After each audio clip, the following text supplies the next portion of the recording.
지난 2017년 3월에 있었던 육군 성소수자 색출 사건을 기억하시나요?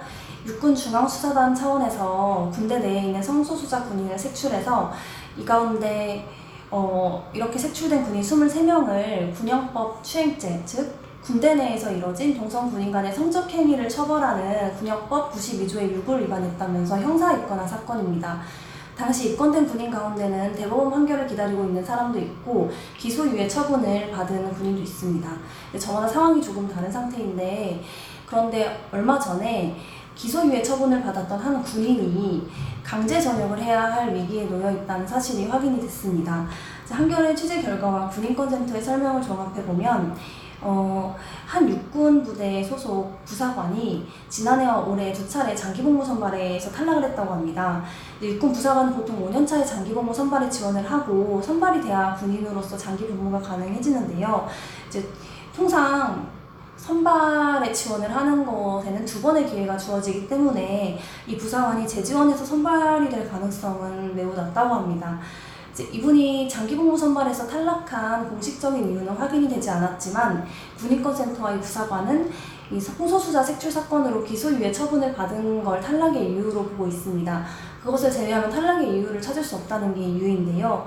설명을 보면 이 장기복무 선발에 반영이 되는 평가 요소는 근무 평정이나 교육 성적, 체력, 그리고 부대 추천 이런 요소들인데, 확인 가능한 대부분의 요소에서 상위권에 이르는 점수를 받았다고 합니다.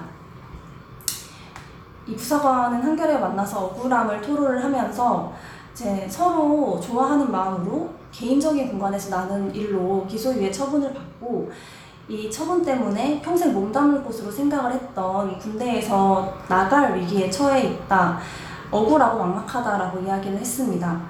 그러면서 부대 정비를 하고 훈련을 하는데 20대를 다 바쳤고 군대 밖에서의 삶을 상상해 본 적도 없는데 앞으로 나가서 어떻게 생계를 꾸려나가야 할지, 어떻게 계획을 잡아야 할지 모르겠다고 호소를 하기도 했습니다.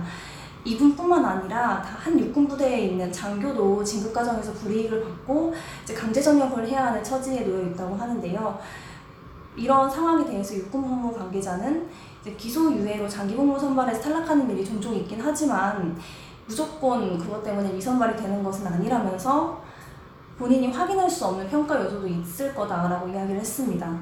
또 군형법 92조 6을 위반했다면서 전역하는 게 조금 불합리한 게 아니냐는 지적에 대해서는 현행법에 따른 판단이기 때문에 군에서도 그 판단을 평가에 반영할 수 있다고 이야기를 했습니다. 이분이 장기복무 선발에서 탈락을 했다라고 하는데 앞으로도 이런 일이 또 벌어지지는 않을지 우려가 되는 상황입니다. 자세한 내용은 한겨레 기사를 통해 확인하시길 바랍니다.